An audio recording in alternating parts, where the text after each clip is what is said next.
Going on, guys? Welcome to my SIP portfolio update. Yes, sorry, it's been a little while. It took ages, absolute ages, because I know Trading 212 released their SIP a while ago, but it's taken so long to get, my workplace SIP to my Trading 212 SIP, just because my workplace SIP doesn't do a partial transfer, so I had to stop the contributions, transfer the money, and then now I'm at the option where I can start the contributions if I want to. However, I'm so unhappy with my workplace provider. I probably won't, start my contributions again, and will just continue putting money into this SIP account. So if you guys can see, my account value is sitting at £4,665. I currently got sitting at £24 in cash, £100 contributed, and yes, that's because I had a transfer come in. I had about £4,000 come in from my workplace provider. That was after 1 year of contributing to their scheme, and yeah, my portfolio is as you can currently see, SpaceX. I hold 20 shares of SpaceX at an average of $117.48, sitting me at 18.67% return, up £326.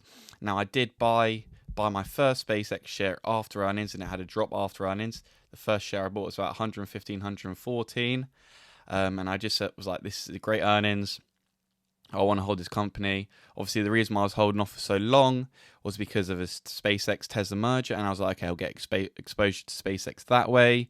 But yeah, just in case it's not, likely, I was like, okay, buy SpaceX just so at least get some of the upside in SpaceX. And then obviously it had a massive fall. It was heavily shorted going into the lockup expiry, and then I think it was around it was a Friday that I got the transfer finally came through, and then I bought another 19 shares of SpaceX.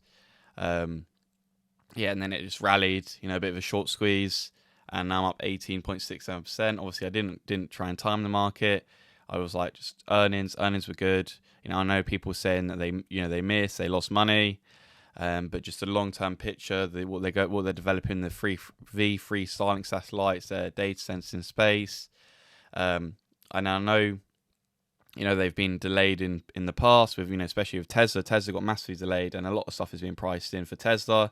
Same's happening for SpaceX, but the difference with SpaceX and Tesla, I don't see the same delays happening with SpaceX to Tesla, because SpaceX is just about hardware, pushing hardware, satellites into space. They've already proven that they can do that. Now they just need to scale up, push more satellites into space, and then do the same with orbital data centers, which are basically the same as satellites. They just have more compute and less of the other stuff, more solar to just power it. So yeah, it's not the same decision, whereas Tesla was a AI software problem to solve, and obviously SpaceX still have that with Grok, and that Grok is still behind Claude and Anthropic. Anthropic are still the leaders in it, but yeah, you're not really, Grok isn't really being priced in, and if it delays, it's not going to affect the stock like if FSD for Tesla's been delayed, it's affecting the stock. So yeah, there's a complete different outlook with SpaceX to there is Tesla, and going forward,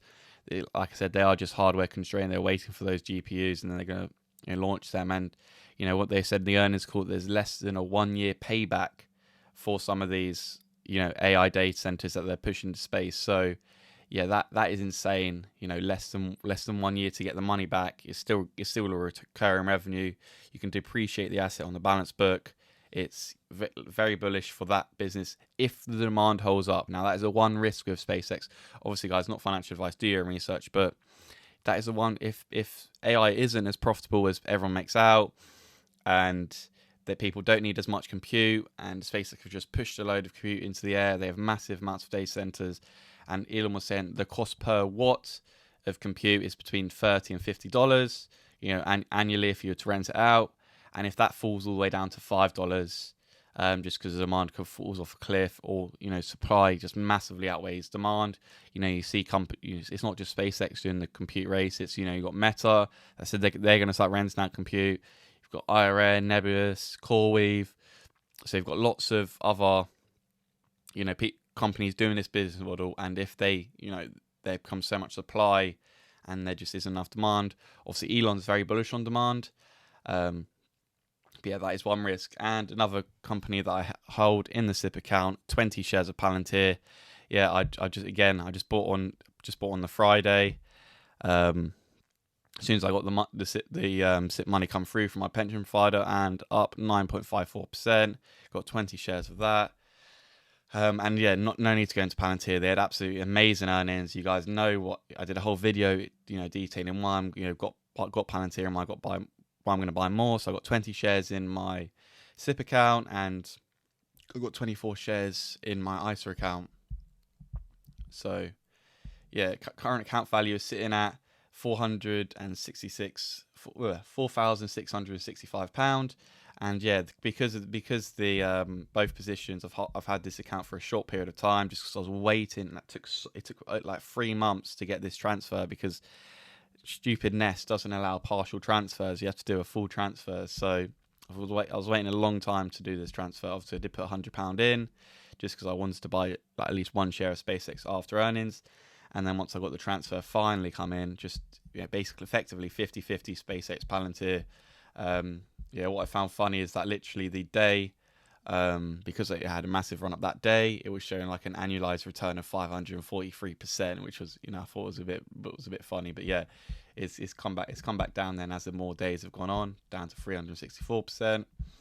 And year to date still 364, but then on the 3 month 20%, 1 month 17, and the 1 week 2.4. So yeah, little update on the SIP account. What I'm going to continue to do in the future is pretty much just put £400 a month into my SIP account. I could do more, but I don't want to. I like having the money, accessible. This money is money that I can't touch for 30 plus years. So yeah, so I'm only putting in £80 a week with the tax relief. That's £100 a week into this account. It's enough. It's 5,200.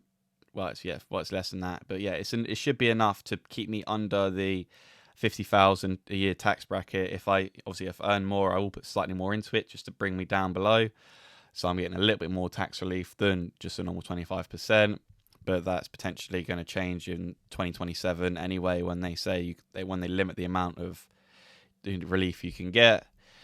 But yeah, again, the asset allocation currently sitting at 55% Palantir, 44% SpaceX. New money going in, it's going to go pretty much 50-50 between Palantir and SpaceX. But yeah, if you guys enjoyed the video, if you guys want to see weekly SIP videos, I don't think I'll do it weekly. That's more of the ISA thing, but definitely I'll be doing monthly SIP videos, just because it is a smaller balance. If I do it weekly, when I'm only putting in 80 quid a week, it's not really going to change much, so I'm going to do it monthly. If you guys like the idea of seeing a monthly, SIP account, of seeing how it grows over, the months, what I'm buying into it. As I said, it's for the most part now, it's just going to be Palantir, SpaceX. But yeah, anyway, guys, thank you so much for watching. If you did enjoy the video, please make sure to like, subscribe, and share this video with anyone who might be interested. Anyway, that's it for me today, and I'll see you in the next one. Goodbye.